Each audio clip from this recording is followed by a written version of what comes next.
Cuando uno va al cine, estás listo para dejarte llevar al mundo distópico del director. Nos convertimos en víctimas de su imaginación. Hoy en Al Aire nos acompaña un cineasta, un director diferente, creativo, que va contra la norma, un contador de historias profesional y es experto en claustrofobia. ¿Quieren saber de quién se trata? Volvemos enseguida. Donde muchos no ven nada, nosotros vemos pasión. La pasión de esos artistas de cuaderno, los de las ideas locas, los que visten diferente, aquellos que la música les eriza la piel porque escuchan con el corazón. Bienvenido a la Metro del Diseño. Inscríbete ya. Búscanos en Facebook e Instagram como La Metro o comunícate al 2566-331. A la Metro del Diseño. Gente, gracias por estar aquí en otro programa de Al Aire. Este programa llega con el auspicio de la Metro y sus 8 carreras de diseño, una gran opción al momento de pensar en qué estudiar para ti o para tus hijos. Así que bueno, hoy tenemos un súper invitado especial para mí porque es mi amigo personal, así que quería darte las gracias por venir, Alfredo León, con nosotros. Gracias, Alfredo, gracias, por estar Chelo, con nosotros. gracias por invitarme. Encantado de estar aquí. Qué bueno, qué bueno. Tu vida ha cambiado, me imagino, un montón desde que te lanzaste al mundo del cine, desde que hiciste un montón de cosas, pero cuando tú ves en retrospectiva tu primera película y tu segunda película, ¿qué sientes? ¿Qué ves? ¿Ves un cambio grande?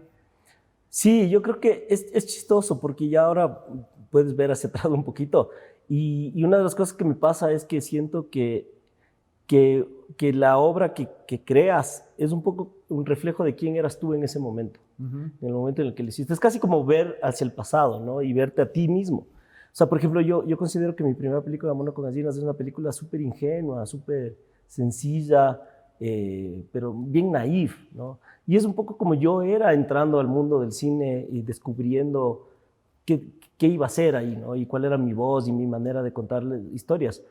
Y Sumergible es quizás una película más confundida en muchos aspectos, pero más madura, más arriesgada en otros aspectos. Entonces también es un poco como, yo sí creo que es un poco el reflejo de cómo eres el momento de hacerla. Si bien el proceso de hacer una película es tan largo que ya uno va cambiando también en el proceso, pero sí hay un poco de eso. Entonces, digamos, yo he hecho poca obra todavía, entonces todavía es pronto decirlo, pero sí en estas dos películas que tienen un margen de tiempo grande entre las dos, sí se puede ver como ese cambio en una persona de sus 30 a sus 40. Claro, es un poco lo que te pasa en una década de tu vida, ¿no? Y claro, cómo cambias tú, cómo cambia tu forma de ver el mundo, de entender. Pero es valiente de tu parte lanzarte a una ópera prima con, o sea, ambientación. Sí.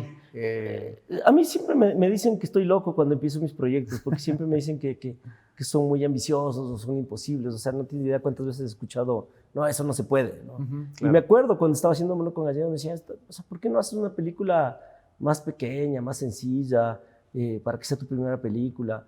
¿Por qué hacer una película de época, de guerra, como ópera prima? Y yo decía, bueno, no es que me estoy proponiendo hacer una película de eso. Yo quiero contar esta historia. Claro. Coincide que esa historia tiene este contexto y esos requerimientos. Y además, creo que una de las cosas que me ha permitido bancarme proyectos tan largos, sin botar la toalla, es que realmente tengas una motivación fuerte de hacer esa tiene que ser una historia que necesitas contar, más que quieres contar, ¿no? Entonces, si no sientes de eso, hay muchos momentos en los que es súper fácil dejar el proyecto, ¿no? Y dejarle morir. La inspiración de Mono con Gallinas es tu tío abuelo, ¿no es cierto? Es la historia de sí, este nace tío de abuelo. ahí, nace de ¿Él llegó a verla? No, él murió. Cuando él murió, yo decidí empezar a escribir el guión. Ok. Entonces, más bien fue un proceso bien largo. Yo con él hice un corto documental que terminó siendo una de las principales fuentes de investigación del proyecto. Entonces, él sí vio ese resultado. Él vio, digamos, el resultado de mi investigación previa, un documental. Y él, en un momento, me acuerdo que ya en sus últimos años, ya estaba muy viejito cuando yo me metí en ese proyecto, me dijo, qué bueno que contaste esta historia porque se va a quedar ahí aunque yo ya no esté. Y ahí después, yo sentí que había más tela por cortar ahí, ¿no? Y entonces mi camino natural fue llevarlo a la ficción y fue construir la película con esa historia original. Tú al principio creo que no estabas como pensando, o sea, voy a estudiar cine.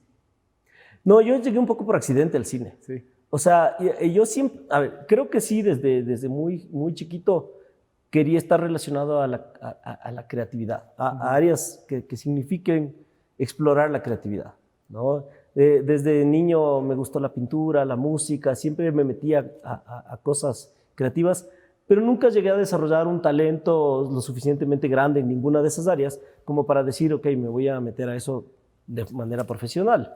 Pero eso era lo que me nacía a mí hacer. Y en un momento consideré que, ok, no tengo el talento suficiente para ser músico, pero quiero estar relacionado al mundo de la música. Y consideré la ingeniería de sonido. Quería grabar y tener un estudio de grabación. Esa era un poco mi primera intención. Y me fui inclusive a estudiar eso afuera del país y toda una nota. Y cuando me metí ya un poco en eso, me di cuenta que tampoco era lo mío. O sea, todavía no encontraba mucho mi camino. Y el sonido fue mi vía de acceso al cine. Porque en ese proceso de encontrar tu camino, fui descubriendo luego la fotografía y otras áreas y todo se fue complementando, ¿no? Y después sí fue un descubrimiento muy bacán del cine. Yo descubrí el cine, digamos, siempre fui un cinéfilo, me gustaba mucho ir al cine y me vestía de los personajes y toda esa nota cuando era niño. Pero ya realmente ver cine y descubrir otro cine y descubrir historias que me marcaron fue en la universidad, ya entrando a estudiar cine, ¿no? Cuando dije, chuta, este poder tiene una película. O sea, yo quisiera algún rato generar eso en alguien. Y ahí fue cuando se fue dando, ¿no? Fue un día que decidí hacer cine. Yo no tengo esas historias románticas que muchos directores tienen que es como, no, yo ya sabía que quería ser director de cine desde que mi papá me regaló una cámara Super 8 a los 10 años. No, a mí no me pasó eso. Me acuerdo que mi papá tenía una cámara de video. Después descubrí que mi abuelo había tenido cámaras de Super 8, que ahora las tengo yo, pero no fue así, o sea, no fue tan romántico, fue más bien un proceso de descubrimiento y de ir cachando dónde mismo me siento cómodo. ¿Y crees que llegaste al lugar correcto? Sí, espero, o sea, ya a estas alturas tratar de encontrar otro camino. Creo que sí, o sea, es que lo que me gusta del cine es que es muy flexible. Tú puedes hacer dentro del mundo del cine un poco tu camino hacia donde te sientas más cómodo, ¿no? Porque depende de qué proyectos, en qué te metas, ¿no? Digamos, si haces cine documental es completamente diferente a si haces cine de ficción, o si te metes en áreas más técnicas o en áreas más narrativas, o sea, la aplicación de tus herramientas puede ser completamente diferente. Claro. Y cada proyecto te lleva a cosas completamente distintas. Entonces, eso es lo que me gusta del cine, que no sé a dónde me va a llevar el siguiente proyecto, ¿no? Y en qué voy a estar metido de aquí en 2 o 3 años, o con quién colaborando, ¿no? Entonces, eso es súper chévere y eso creo que sí es algo que agradezco de mi profesión. El mono y las gallinas son como estos términos medio despectivos entre ecuatorianos y peruanos. ¿Te generó algún tipo de conflicto el título? No, confusión, genera más confusión que conflicto. Claro, porque yo decía, si vas a pasar la película en otro país, en Estados Unidos, ¿cómo la traduces? Bueno, en inglés la película estaba traducida como Open Wound, que quiere decir herida abierta. Ah, ok. Que en un momento fue el título en español, herida abierta, pero sentía que era un título muy de telenovela y nunca me gustó. Entonces, claro, porque justamente era intraducible los conceptos de términos despectivos, cómo se denominaban entre los ciudadanos de un país y de otro, necesitaba demasiada explicación. Entonces, no, eso se mantuvo, digamos, al menos en inglés no se hizo eso. Pero, por ejemplo, una de las funciones más lindas que yo tuve de Mono con Gallinas fue en Lima. Fue con el público peruano, ¿no? Y porque este proyecto yo creo que nunca fue un proyecto, fue siempre un proyecto conciliador. Nunca fue un proyecto que pretendía atacar a uno meter de los dos. el dedo en el tema de la llaga de la guerra y acusar y decir fue culpa de este o fue culpa de esto, pero más bien, y eso creo que sí nació de la historia original de mi tío abuelo. Mi tío abuelo, a pesar de haber sido combatiente y prisionero, no sentía ni odio ni rechazo contra los peruanos, ¿no? Tenía como sentimientos muy mezclados. Y él más bien hablaba de lo absurdo de la guerra, de la necesidad de que seamos un solo país. O sea, él hablaba en esos términos y a mí eso me marcó mucho, ¿no? Y yo siempre quise hacer una película, además, Mono con Gallinas, si algo tiene de positivo, es que fue el primer proyecto creativo de colaboración entre Ecuador y Perú. Fue la primera vez que actores peruanos vinieron a filmar en el Ecuador. Hicimos cosas loquísimas en esa película, o sea, filmamos en una base militar aquí en Shell, Mera, en donde izamos la bandera peruana y les vestimos de peruanos a nuestros conscriptos, ¿no?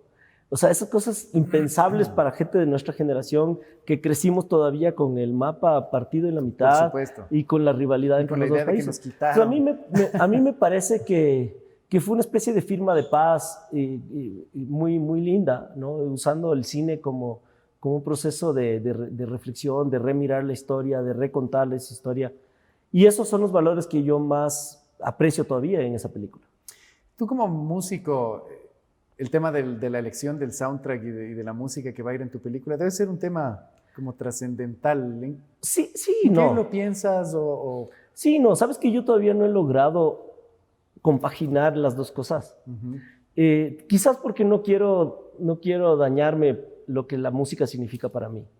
La música para mí ha sido, es mi terapia, ¿no? Es lo que me mantiene justo te iba a preguntar si decentemente usas la música para algo.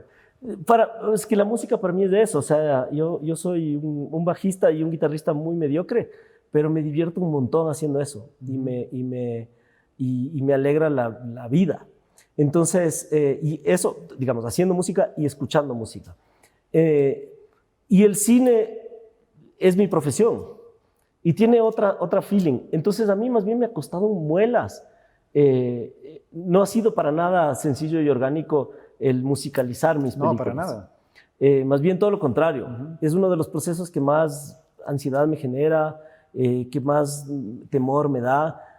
Además, siempre tengo miedo de sobremusicalizar las películas y tiendo más bien a poner menos música de la que creo que después necesito.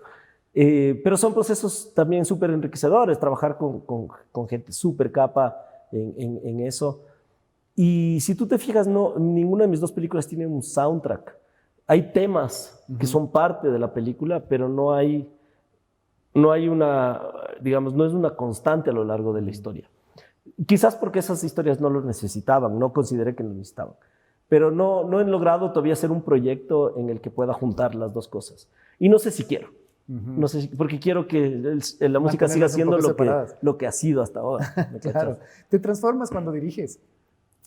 No creo. Eso habría que preguntar a la gente con la que trabajo. O sea, tengo muchos amigos que me conocen dentro y fuera del set. Y tengo también, el set me ha dado muchos amigos en mi profesión. Y mucha gente con la que yo, por ejemplo, me alegra mucho que quieran seguir trabajando conmigo, que me busquen, ¿no? O que cuando yo les busque no piensen dos veces en decirme lo que me digas, ahí estoy. Entonces eso me dice, bueno, algo estás haciendo bien. Y a mí, yo creo que como director soy muy conciliador, soy muy abierto a escuchar, a aprender también. Y trato de entrar al proceso de una manera muy humilde. Y eso creo que es bien recibido por la gente, ¿ya? Porque conozco directores que tienen otras formas de trabajar, claro, y no todas gustan. Pero no siento que, por lo menos de mi defensa, creo que ha sido algo natural. Así es como me ha salido a hacer las cosas. Quizás partiendo desde mis propias debilidades e inseguridades, ¿no? De que en muchas ocasiones me asusta el proceso y me refugio en los demás. Pero creo que eso justamente es del cine, es colaborar. Claro. Entonces, no sé si estoy respondiendo a tu pregunta, pero no creo que soy diferente al momento de dirigir. Porque hay gente que se sube al escenario y de repente se transforma. Sí, suele pasar más yo creo que con otro tipo de talentos que son más de exposición, como los actores, ¿no? O los músicos. De todas maneras, yo pienso que el director en algún punto, en su papel de director, sí tiene que tener un tema de autoridad. O sea, porque en algún punto o sea, es lo que te digo, al final terminas tomando decisiones. Tu trabajo es tomar decisiones. Y mostrarte seguro aunque no lo estés. Sí, porque la gente espera que el director sea el que... Porque además tú contagias eso, ¿no? Y si tú te muestras inseguro, pues tu equipo dice, bueno, si este no la tiene clara, ¿por qué la tengo que tener yo clara? ¿No? Entonces sí es importante como tener claro tu proyecto, haber hecho tu trabajo, llegar preparado, entender lo que quieres hacer, pero dentro de eso permitir que otras cosas surjan y que las cosas te sorprendan también. Y eso es muy, muy rico de dirigir también, como, por ejemplo, yo trato creo que al inicio, por ejemplo, yo sobredirigía a los actores, les decía más cosas de las que debía haberles dicho. Ahora casi que no hablo con los actores en el set. El trabajo ya hice con ellos antes. Yeah. Confío en que mi trabajo fue que haber hablado con ellos y haberles seleccionado bien. También y luego les dejo hacer su trabajo. Claro, porque en Mono con Gallinas, claro, tienes actores, pero en Sumergible tienes de repente ya estos actores de cartel. O sea, de repente tienes una actriz. Sí, que fue otra cosa. O sea, trabajar con actores profesionales para mí fue como un alivio. Porque uno termina siendo un poco el papá del elenco, ¿no? Aún de actores profesionales, créeme. Pero es como la autoridad a la que regresas a ver, ¿no? No necesariamente porque das órdenes, sino porque al final es quien toma decisiones. Claro. Entonces sí, cuando estás trabajando con actores naturales o con gente que no tenía experiencia, sí esa responsabilidad está más sobre tus hombros, ¿no? En cambio, cuando son actores profesionales que llegan al set, saben lo que tienen que hacer y es una maravilla verles trabajar, te sientas y disfrutas del show. Claro, ¿me entiendes? exacto. Y es muy bacán, ¿no? Y a veces lindo. dices, bueno, ¿yo qué estoy haciendo aquí? No, tampoco es tanto así, pero sí es como, es muy bacán saber que tu trabajo no empieza en el set, sino más bien ahí se termina, en ese aspecto. Tu trabajo ya se hizo antes, en las lecturas de guión, en los ensayos, en el casting mismo, en seleccionar los actores correctos. ¿Cuándo te diste cuenta que eras bueno para escribir? No creo que todavía que soy tan bueno para escribir. O sea, me encanta la escritura porque es lo que más miedo me da. Yeah. Y es lo que más me cuesta. Sufro un montón al escribir, pero lo hago constantemente. Es una especie de autoflagelación, pero yo terminé, yo tengo 2 maestrías en escritura, nunca me hubiese imaginado que eso iba a pasar, pero me di cuenta que si yo no construía mis historias, y yo no las diseñaba, y yo no las escribía, no tenía proyectos, no tenía que dirigir, ¿no? Aquí todavía no hay una industria en la cual hay directores que se pueden dar el lujo de buscar guiones, ¿no? Te toca un poco, además, si tienes algo como muy concreto en lo que te quieres meter. Mis proyectos me llevaron a meterme en la escritura, ¿no? Mi necesidad de construirlos y de diseñarlos como yo los imaginaba, un poco fue como, bueno, ahora siéntate a escribirlos, porque si tú no lo haces, nadie más lo va a hacer. Claro. ¿No? Ahora estoy aprendiendo mucho más, fíjate que un poco por las responsabilidades de la vida adulta, ya no tengo tanto tiempo y tanta energía para escribir, y me cuesta un montón. Y he aprendido a delegar. Y una de las cosas que estoy haciendo ahora es asumiendo un rol más de productor ejecutivo, que es diseñar proyectos, pero darle a otro que escriba. Claro. ¿No? Y lanzarle la pelotita a otro que sufra menos que yo. ¿Y dentro de los diálogos tú le permites a la gente que explore también? ¿O es, depende con quién. O sea, sí, creo que los diálogos tienen que sentirse naturales y tienen que decirlos, o sea, no se tienen que sentir aprendidos. Entonces sí, eso es parte del trabajo con los actores y depende con qué tipo de actores estás trabajando, ¿no? Entonces sí, o sea, es importante que sucedan como están diseñados, pero que a la vez se sientan naturales. Y si eso significa hacer modificaciones, son bienvenidas. A mí me parece súper interesante el cine, pero desde la parte de atrás, o sea, del tras cámaras, lo que pasa atrás, ¿no? Y yo siempre me ponía a pensar en Sumergible, que es una historia de vida real, son cosas que pasan, porque, claro, yo cuando vi la película decía, Dios, esto es increíble, o sea, la sensación de claustrofobia. Y eso es algo que la gente lo vive, o sea, que la gente está ahí metida realmente. Pero yo me imagino que en tu proceso de investigación debiste haber descubierto cosas que no sabías y que debieron haber sido durísimas. Sí, no, de todas maneras. O sea, Sumergible nació de varias circunstancias. Primero, yo estaba terminando Mono con Gallinas, que es esta película con muchas locaciones, muchos personajes, y en mi cabeza decía, la próxima película debería escribir algo, menos personajes y menos lugares para simplificarme la vida. Y en ese momento, por casualidad, leí una noticia sobre la captura de un sumergible y nunca había oído de estos sumergibles de los narcos. Yo me había quedado en las avionetas de Pablo Escobar y ahí como que me actualicé en ese tema del tráfico en alta mar y me pareció novedoso, me llamó la atención, ¿no? Entonces me empecé a investigar. Y claro, esa investigación poco a poco me llevó a más cosas, Claro. Y ahí vas desenterrando cosas y hay un momento en el que dices, aquí hay aquí hay una película, aquí hay una historia, ¿no? Y ahí... Pero yo creo que el motor más grande de ese proyecto, fíjate, y eso es interesante, fue un reto personal, un reto profesional. Para mí fue una manera de demostrarme que soy director de cine. Ya. Es curioso decirlo, pero era, a ver, o sea, yo me decía a mí mismo, ¿no? A ver, puedes hacer una película de suspenso y que sea todo en el mismo lugar. Claro. Ahí te quiero ver, ¿no? Y ese era el reto, y ese era mi mayor temor, pero también era mi mayor motivación. Desde el hecho de construir, ¿no? Desde el hecho de pensar De en todo, que tienes que o sea, construir. desde escribir la historia sin la posibilidad de irte a otro lugar y volver, Ajá. es bien jodido, Claro. ¿no? Y que se sostenga la atención.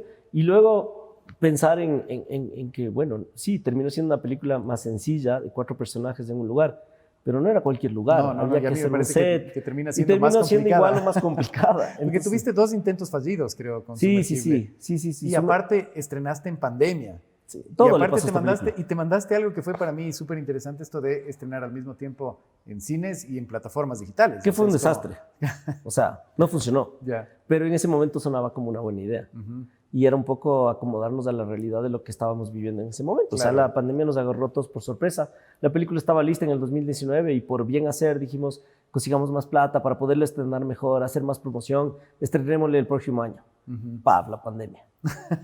Y hasta ahí llegamos. Y después fue un proceso de, veamos qué pasa. Y no, o sea, es frustrante porque yo siento que la película no le fue como le podía haber ido. En muchos aspectos, no solo en un aspecto de taquilla sino en generar el impacto, que más gente se entere, que exista, en poner sobre la mesa el tema de conversación que ahora estamos viviendo, ¿no? O sea, el país está ahorita pasando por un momento muy heavy de una crisis social y que de alguna manera en Sumergible se habla ya de ese tema, ¿no? Se pone eso sobre la mesa. Y no, la película no nos llegó a hacer eso, creo yo, y fue en gran medida por la pandemia, por errores que cometimos al momento de estrenarla, por las circunstancias, por una serie de cosas. Hablando con Alfredo León. Nos vamos al primer corte y volvemos enseguida, gente.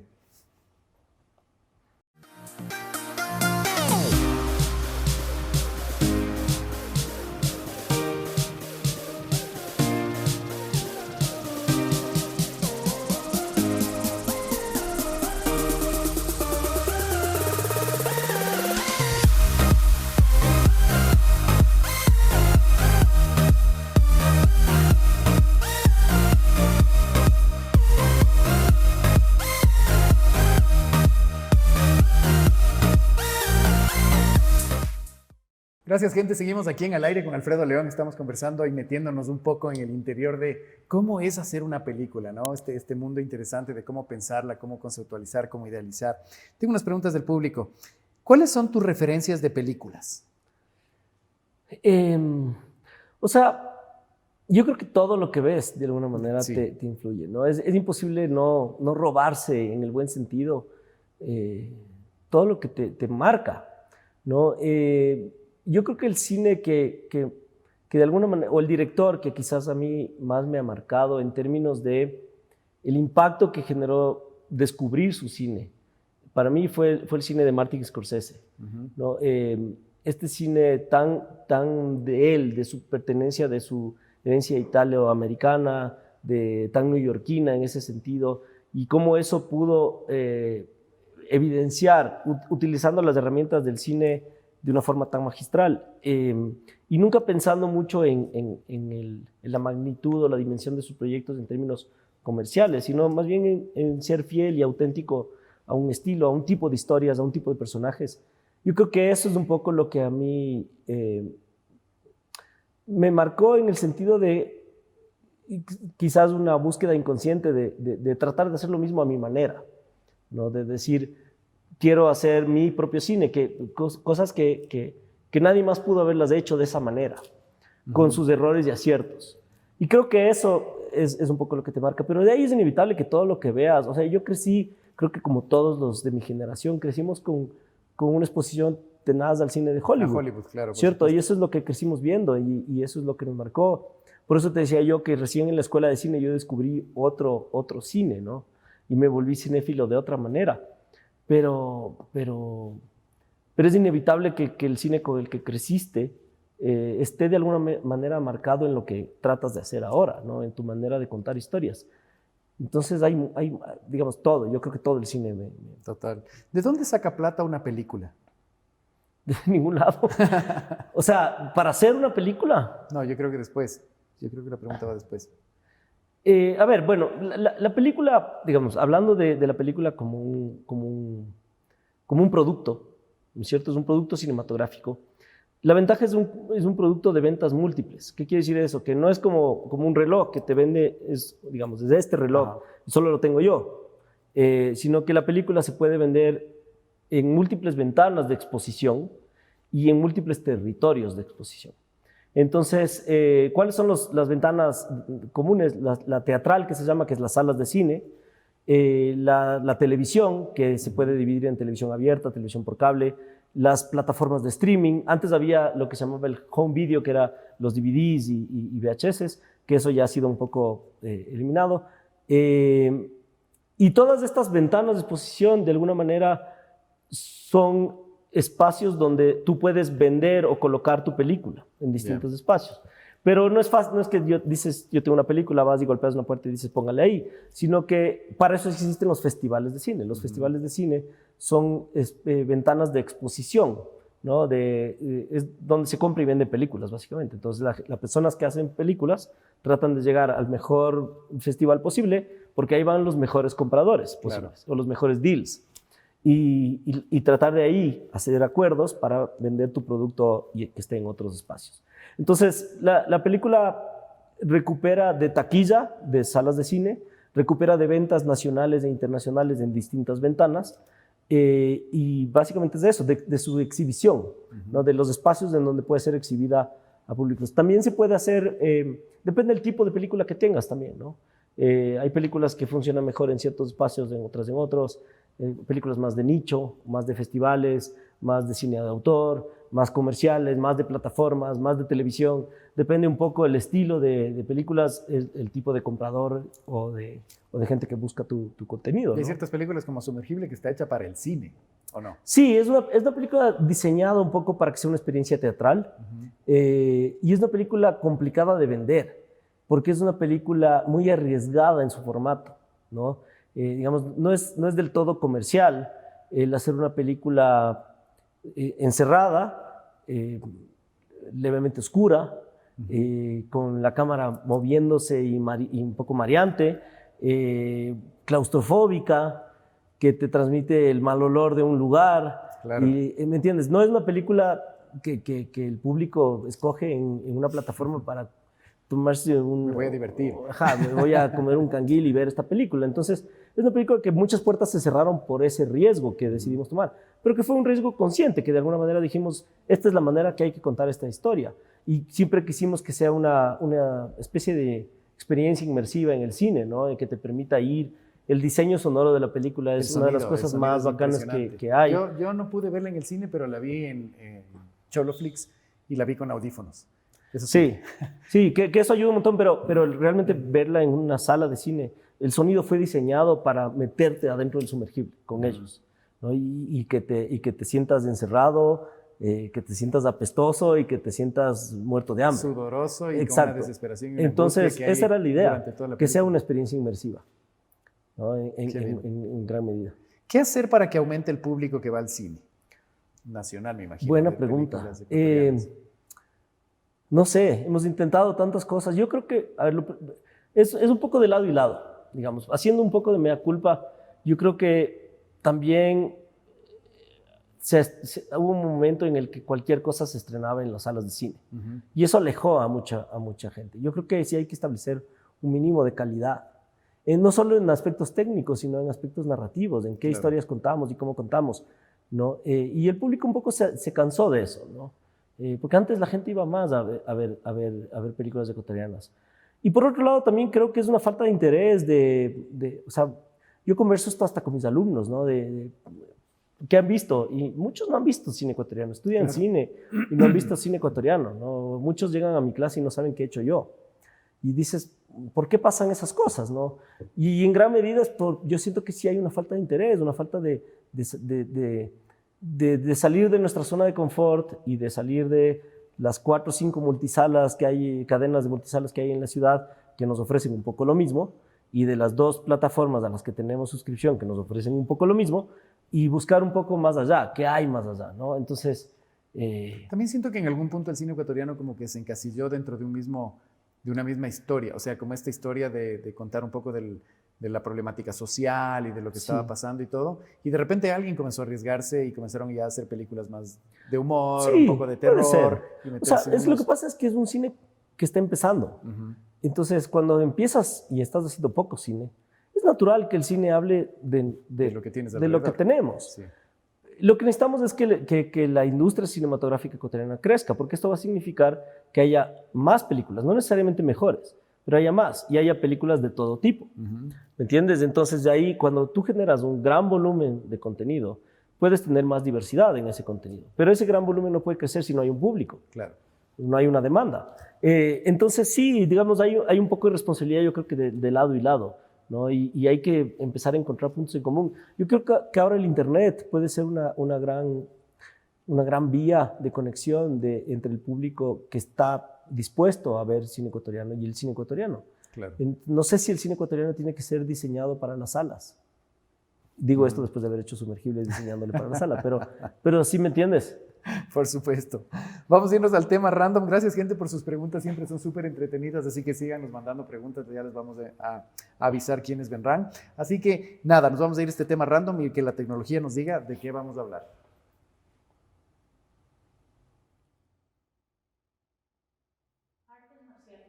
Artes marciales. Chuta. ¿Qué tal te llevas con las artes marciales? Tienes cara de karateca. Para nada. A ver, cuando era niño estuve en karate alguna vez. El taekwondo era. Recuerdo que era karate. Recuerdo que no duré mucho tiempo. Me parecen, a ver, las artes marciales me parecen interesantes como filosofías de vida, más que como por el lado de la violencia y de los golpes. Yo soy un tipo súper pacífico. Yeah. Odio cuando hay el mínimo de intento de violencia a mi alrededor, yo suelo volar de ahí. Entonces, nunca me ha atraído mucho esa nota de darse golpes, pero me parece súper interesante toda la filosofía detrás de eso, ¿no? Del autocontrol, de la conexión con tu entorno, creo que con tu cuerpo. Creo que eso es lo que rescato, pero la verdad tengo que aceptar que soy bastante ignorante al respecto de las artes. ¿Y el tema de las películas? Me agarró una época me acuerdo que me agarró por ver cine, el clásico cine así de artes marciales, pero pasó y no me ha vuelto a dar y no ha sido algo muy, muy fuerte.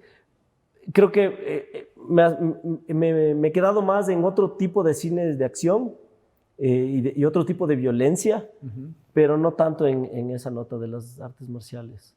Por ejemplo, una cosa que no me atrae para nada es este tema del UFC y del Chito Vera y toda esa nota. No veo, no me gusta, no conozco a nadie y no tengo ningún interés. Es que sí, uno necesita tener cierto tipo de componente de violencia para que te pueda gustar. Sí, siento que no me atrae para nada.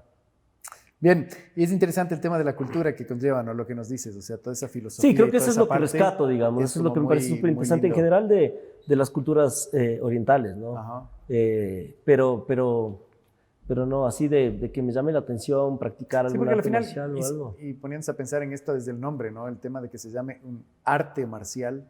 Sí, o sea, exacto. Es un arte, ¿no? O sea, porque es un ballet, es toda una conjugación de muchas y estéticamente cosas. me parece increíble. Bellísimo, claro. O sea, me acuerdo de hay una película del inicio de los 2000 por ahí que se llamaba Crouching Tiger, Hidden Dragon, no sé si te acuerdas, que es maravillosa. Maravillosa. Yo estaba en la escuela de cine cuando salió esa película y fue así como, wow, esta nota es increíble. Con esas peleas, ¿no? en el aire que duran Con esas horas. peleas en el aire que dan 100.000 giros y todo. Entonces, claro, este tipo de cosas me parece como estéticamente bellísimo. No, y Hero, y claro. Sí. O sea, hay pelis que me encantan. Es que la estética se presta, es linda. Sí.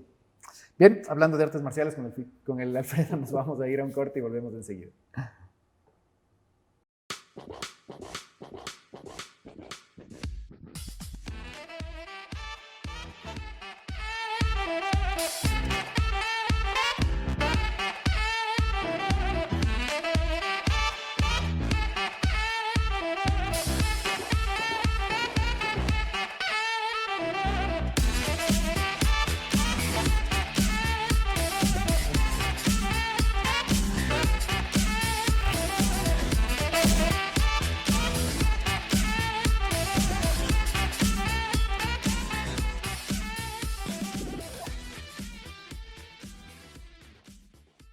Gracias, gente, por seguir aquí en Al Aire. Estábamos hablando de un montón de cosas entretenidas. Recuerden que esto llega con el auspicio de la Metro y sus 8 carreras de diseño. Y ahora nos vamos a ir con estas preguntas rápidas. Te voy a preguntar y me respondes lo primero que te venga.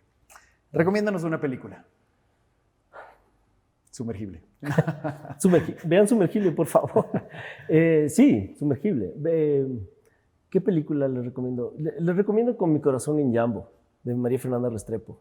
Es una de las películas que más me hizo pedazos y que me parece que es importante para todo ecuatoriano haber visto esa película. ¿Y si recomendaras una hollywoodense? Es que de ley se han visto, pero Volver al Futuro 1 no te puedes morir sin haberla visto. De ley no se la han visto estas nuevas generaciones y es una película súper, vean súper la saga recomendable. Volver al Futuro, pero sobre todo Volver al Futuro 1. Y ¿qué más puedo recomendar?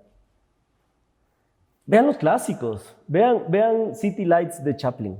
Bellísimo, Es bellísimo. una de las películas más divertidas que Te ríes existe. desde que empieza Te hasta que ríes se desde acaba. que inicia hasta que empieza. Es completamente actual en muchos sentidos y es muy divertido. ¿Prefieres el análogo o el digital? Si me preguntabas esto hace 10 años te hubiera dicho el análogo, porque soy medio romántico en ese sentido. Pero no, creo que el digital. Soy muy cómodo. Te facilita mucho, es que sí. Me encanta la comodidad del digital. Mucha gente no podría hacer cine si es que no existiera el digital. Sí, que no sé si es bueno tampoco esa democratización de ¿Qué te hace reír a carcajadas? mis hijos. Aparte de Marimar, ¿qué te hace llorar? Chuta, sabes que soy bien llorón, sobre todo con los temas. Cuando se evidencia al frente mío o veo un caso o soy partícipe de un caso de solidaridad, eso me hace llorar como niño. O sea, me acuerdo, por ejemplo, en el 2016 que hubo el terremoto, como todos creo que tratamos de ayudar y de dar algo. Yo veía las imágenes de la televisión y todo eso no necesariamente me rompían, pero el rato lo poco que yo había logrado recopilar, fui a dejar en un punto de acopio y vi cuánta gente llegaba, me hice pedazos. Ese tipo de cosas, cuando las muestras de solidaridad y de empatía me hacen temblar las rodillas. Qué bien. ¿Cuál crees que es tu habilidad inútil favorita? Puedo sacarme quiz de casi todas partes del cuerpo. ¿Cuál es tu frase de combate? Frase de combate. Hay una frase que no sé si es de combate, porque no soy muy combativo, pero hay una frase que les digo siempre a mis alumnos y que trato de aplicarla en todo lo que hago, y es menos es más, ¿no? Que para mí esa frase es como súper importante. Yo la tengo también implícita. ¿Cuál es tu día de la semana favorito? El sábado. El sábado, ¿por qué? Sí, porque puedo estar con mis hijos. ¿Qué coleccionas? Todo. Mi esposa me dice que soy un acumulador. Soy muy nostálgico. Entonces, guardo pendejadas, guardo cosas. Soy el clásico que guarda cosas porque algún rato va a usar. Y hereda cosas y guarda cosas de memorabilia familiar. Soy el que guarda las fotos familiares, el que guarda.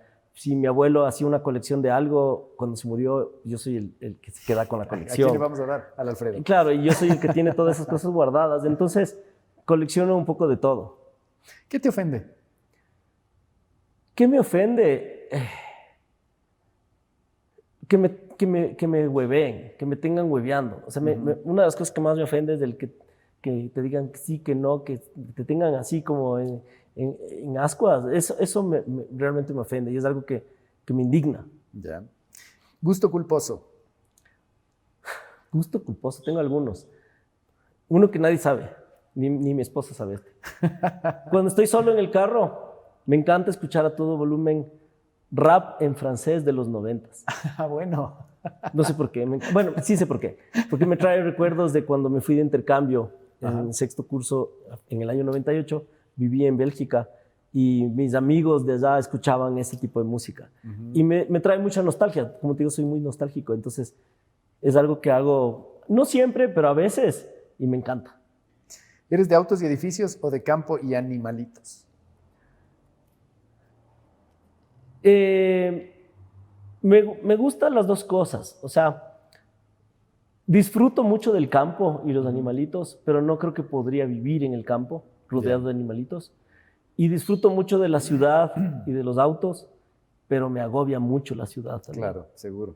Entonces me gusta escaparme y me gusta mantener un balance entre las dos cosas. ¿Cuál es el regalo más especial que has recibido? Mi familia, mis hijos, o sea, ¿Cuál es la comida que odias? el apio. No me des nada con apio. Y lo tenía, pero... ¿Qué estás leyendo? Ahorita, justo terminé esta semana este libro de Oscar Vela, la novela de Detrás de la niebla, creo que se llama. Algo detrás de la niebla. Ya. Cuando cae la niebla, de Oscar Vela, que es de esta novela ecuatoriana en base al personaje de Antonio Muñoz Borrero, que fue nuestro cónsul en Estocolmo durante la Segunda Guerra Mundial, que repartió los pasaportes y salvó vidas de judíos en contra del gobierno de Ecuador. Y entonces me fascinó, me pareció súper interesante esta versión novelada de este personaje que un poco ha quedado olvidado en la historia como él quiso, pero que ahora últimamente ha salido a la luz su hazaña, ¿no? Y fue reconocido en Israel, bueno, ya post-mortem, como héroe entre las naciones, creo que le dieron el título. Aunque es interesante porque uno no sabe mucho a veces de participación de ecuatorianos en la Segunda Guerra Mundial, pero este hombre salvó muchas vidas. Claro. ¿Cuál es tu puteada favorita? Chucha. ¿O la que más usas? Esa palabra sirve para todo. ¿Prefieres leer o escribir?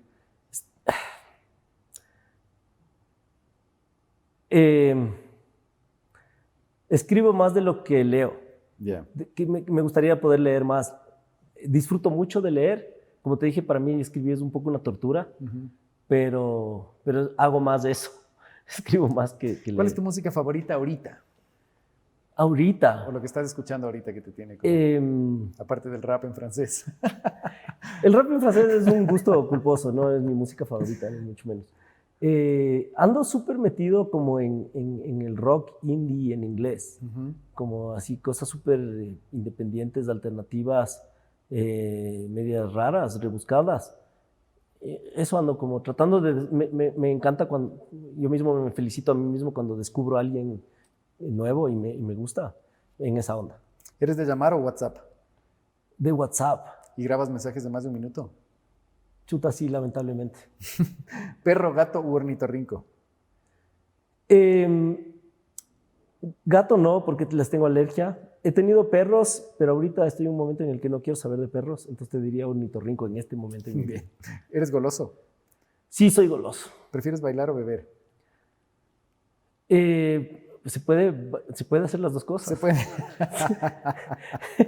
O sea, me encanta bailar bebiendo. Beber hasta que se pueda bailar. Exacto. Mientras se pueda hacer ambas cosas. Si pudieras irte al pasado, ¿a quién te hubiera gustado conocer? A mi abuelo. ¿Cuál es tu hobby? Tocar el bajo. Ese es mi hobby. Y estoy tratando de que el tenis, porque necesito un hobby que me haga hacer ejercicio. Entonces estoy tratando de agarrarle otra vez el gusto al tenis, pero todavía no logro. ¿Prefieres la montaña o la playa? Me encanta ver y vivir en las montañas, pero amo también la playa. Creo que las montañas, tendría que escoger las montañas. ¿Qué animal serías? Un colibrí. Cualquier cosa que pueda volar, pero no sea carroñero. Ya. Básicamente. ¿Cuál crees que es el animal más peligroso? Aparte del humano. Eso te iba a decir, el ser humano. No sé, aparte del ser humano, creo que ninguno. Todos los animales hacen lo que tienen que hacer, no están ahí para generar peligro. Bien. ¿Una palabra que te describa? Ay. Temático. ¿Qué te hubiera gustado que te pregunte y no te pregunté? Mi pronóstico del mundial.